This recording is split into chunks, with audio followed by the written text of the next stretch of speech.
Olá, hoje vamos dar início à terceira aula de Prática de Ensino 3 para a turma de Pedagogia da FAM.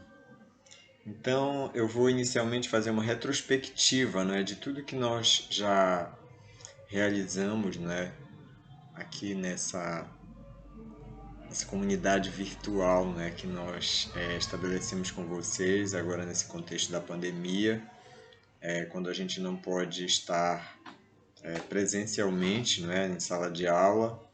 E o desafio justamente é numa disciplina que o próprio nome já diz, prática de ensino, Como é que nós vamos fazer a prática de ensino no momento que as escolas estão, na sua grande maioria, paradas por causa da pandemia?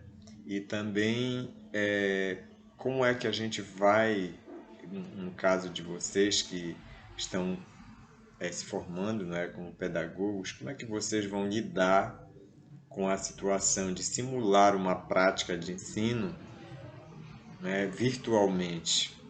Tudo isso a gente vai tentar discutir hoje, mas fazendo uma retrospectiva em cima da nossa proposta, que nós colocamos nas unidades de aprendizagem muito voltadas para o escolanovismo, muito voltadas para a coisa da prática mesmo, Mas é necessário que a gente pense uma coisa importante.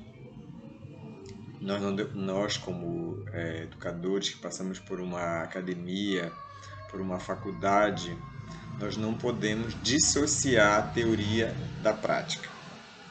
Tá? Então a gente fala de teoria, relaciona com a prática, faz a prática, volta para a teoria.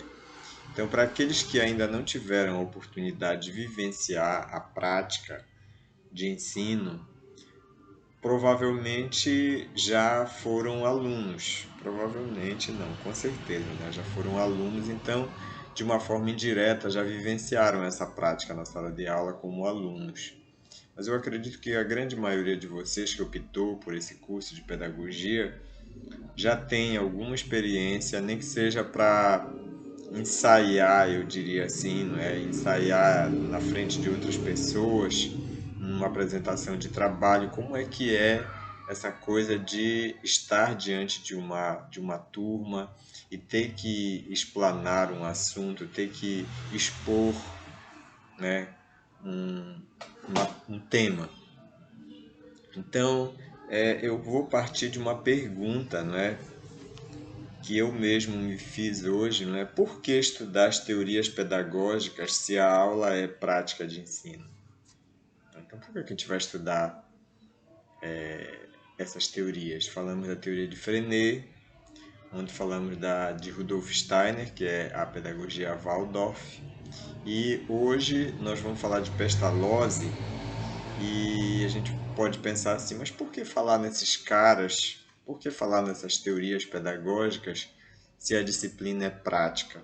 Aí, mais uma vez, a gente tem que considerar uma coisa muito importante. Nada pior do que um professor que não sabe de onde é que vem, aquilo que ele defende, as ideias que ele defende. Então, aquilo que você tem como prática se fundamenta em quê? Porque tudo que nós fazemos, gente, isso aí é histórico, Tudo que nós fazemos tem um antecedente, tem alguém que já fez. Então, alguém já fez dessa maneira, e esse alguém que fez, fez baseado em alguma coisa. Então, não tem como você fugir. Ou você age como professor, mas não sabe por que está agindo daquela maneira, ou você age conscientemente sabendo, olha, essa prática minha, esse método que eu estou utilizando se fundamenta na teoria tal, tá? Então, quando você for elaborar um projeto para uma escola, quando você for pensar nessa atuação sua como professor, é importante que você se fundamente, que você tenha argumentos, tá? Para não acharem que você faz por fazer ou você apenas copiou de alguém, mas não tem muita consciência do que você está fazendo. Então, esses teóricos foram pessoas que estabeleceram princípios que até hoje são defendidos nas escolas. Tem muita gente que está fazendo, numa turma de TCC que eu estou orientando, tem muita gente que está desenvolvendo a temática, por exemplo, da ludicidade, né? Do brincar, dos jogos pedagógicos. Então, tudo isso tem um fundamento. Então, eu acredito que é importante conhecer esses fundamentos da prática. No momento que a gente for desenvolver essa prática, a gente dizer, olha, isso aqui teve elementos, né, que já foram experimentados. Então, eu não sou uma pessoa que vai fazer baseado no achismo, né? Ah, eu acho que vai dar certo. Não, isso aqui já foi experimentado e deu certo, certo?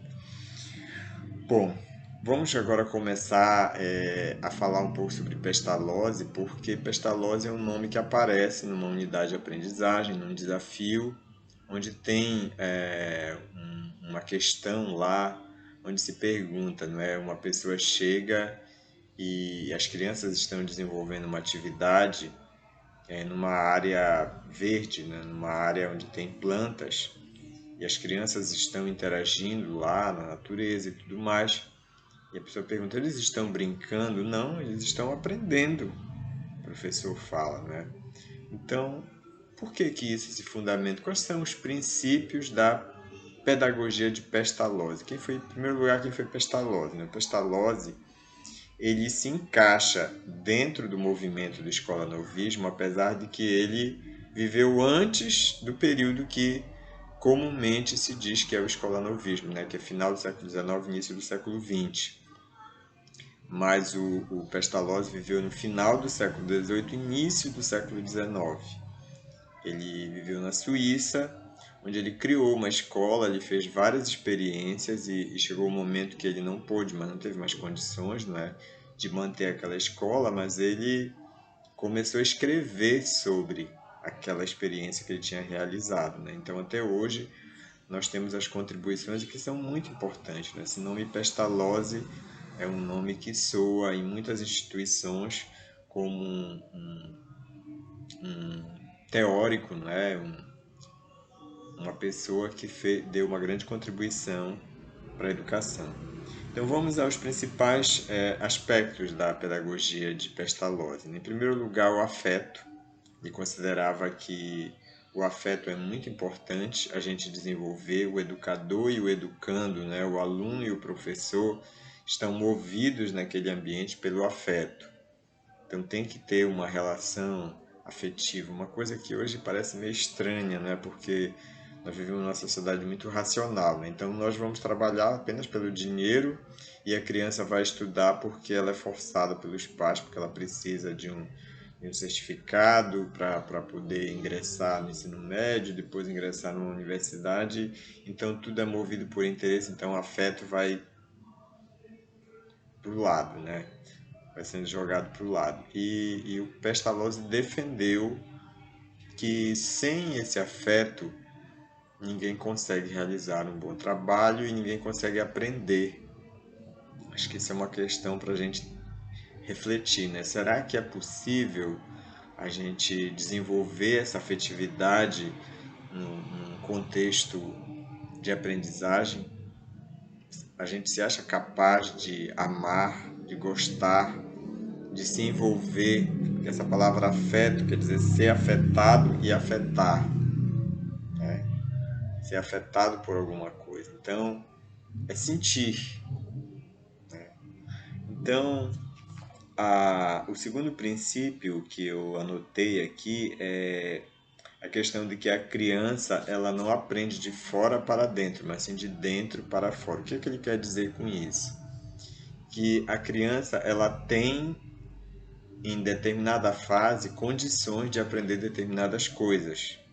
Então isso tem que se respeitar os estágios, tem que se respeitar as fases da vida, respeitar as idades, respeitar o tempo de cada criança, não é?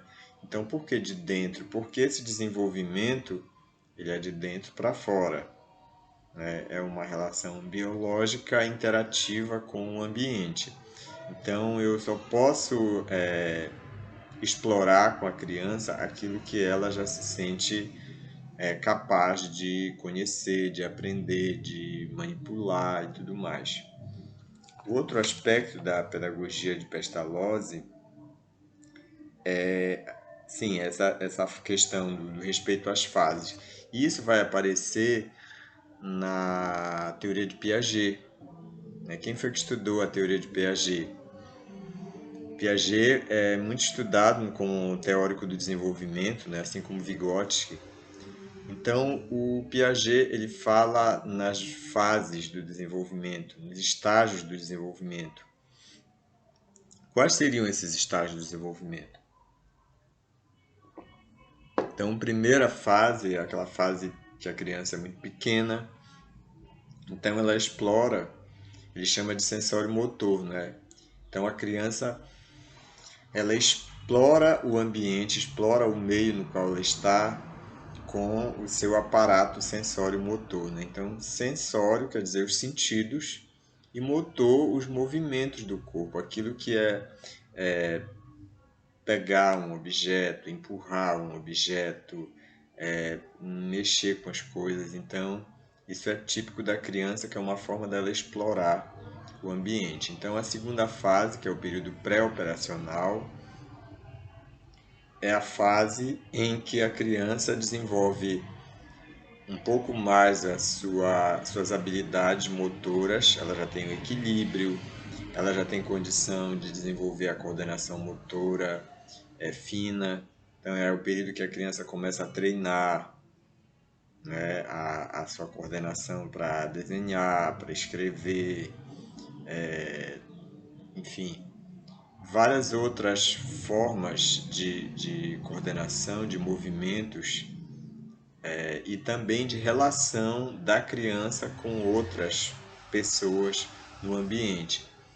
O Piaget falava muito do egocentrismo intelectual, né, que faz parte desse período no qual a criança é incapaz de perceber certas coisas porque ela só vê do ponto de vista dela, não vê do ponto de vista do outro. O, a outra fase, né, a terceira fase, o estágio de desenvolvimento que o Piaget fala é do período das operações concretas. Estou falando do Piaget para poder falar do Pestalozzi, né? Apesar de que viveram em épocas diferentes, tá, gente? Pestalozzi é lá do século XVIII, início do século XIX. E o Piaget viveu no século XX, tá? Já é contemporâneo nosso. Então, a outra fase que eu ia comentar é a fase das operações concretas, na qual já é uma criança que já tem condição de entender melhor o seu mundo e de representar esse mundo. Só que a forma como ela representa ainda é de uma forma muito concreta. Então, por exemplo, uma criança de 8, 9, 10 anos, ela é capaz de desenhar o percurso que ela faz da sua casa até a escola, tá? Então, isso para o Piaget é uma operação concreta, que está muito próximo do concreto, né? Então, todos os dias ela sai de casa e vai para a escola. Então, se você der um papel e um lápis, ela é capaz de traçar as ruas pelas quais ela passa antes de chegar na escola. A última fase que a criança, que o Piaget menciona na sua teoria, né, que é a fase das operações abstratas ou fase das operações formais, é na qual já é um pré-adolescente, né, já está assim, com 12 anos, 13 anos mais ou menos, é a fase em que a criança se afasta mais das coisas concretas e consegue abstrair. Então, o exemplo disso é o pensamento matemático, que a princípio, por exemplo, a criança, para ela resolver uma operação, quando ela está na fase das operações concretas, ela faz 1, 2, 3. Então, 3 com mais 2 é 1, 2, 3, 4, 5. Então, ela ainda não consegue ter aquele raciocínio abstrato, né, de lidar já com os números sem precisar passar pela sensação concreta das coisas para poder entender as quantidades, né? Então, na fase das operações abstratas, ela já entende, por exemplo, além de entender o percurso da sua casa, ela consegue perceber o que seria uma cidade, o que seria um estado, o que seria um país, o que seria um continente, que amplia mais, não é, essa noção de espaço e noção de tempo. Então ela entende melhor a história. Quando você fala, por exemplo, lá no século XIX, lá na pré-história, a criança nessa fase das operações abstratas, ela já consegue entender isso. Então, voltando ao Pestalozzi, ele diz que a gente tem que respeitar essas fases da criança, né? Bom, a outra questão que o Pestalozzi também fala é a respeito de como você vai trabalhar para que a criança aprenda. Então ele diz que tem três aspectos que precisam ser considerados. Então ele usa três partes do corpo para representar como é que a criança iria lidar com esse processo da aprendizagem. Então ele diz que usa a cabeça, as mãos e o coração. O que isso significa? Significa o afeto, ou seja, eu só vou aprender aquilo que eu gosto. A cabeça, eu preciso usar o pensamento, eu preciso representar, eu preciso pensar, eu preciso intuir. Olha a questão da intuição. E o terceiro aspecto é o manual, né? É porque as atividades práticas para Pestalozzi, elas precedem as atividades teóricas. Então, eu nunca devo fazer da teoria para a prática, e sim da prática para a teoria. Então, a criança precisa passar por atividades práticas, por experiências práticas para poder desenvolver a sua capacidade intelectual. E por último, é a questão de que para Pestalozzi, como é que deve ser a escola? A escola ela deve ser um lugar que permita desenvolver atividades que posteriormente as crianças poderão desenvolver em sociedade também, porque Pestalozzi trabalhou nessa experiência que ele teve com crianças da periferia, com crianças pobres, crianças das classes populares. Então ele pensava muito nessa coisa de aprender um ofício. Então as crianças precisam experimentar. Então a pedagogia de Pestalozzi, ela é primordialmente uma pedagogia voltada para a experiência. Então você precisa experimentar na prática para poder entender melhor.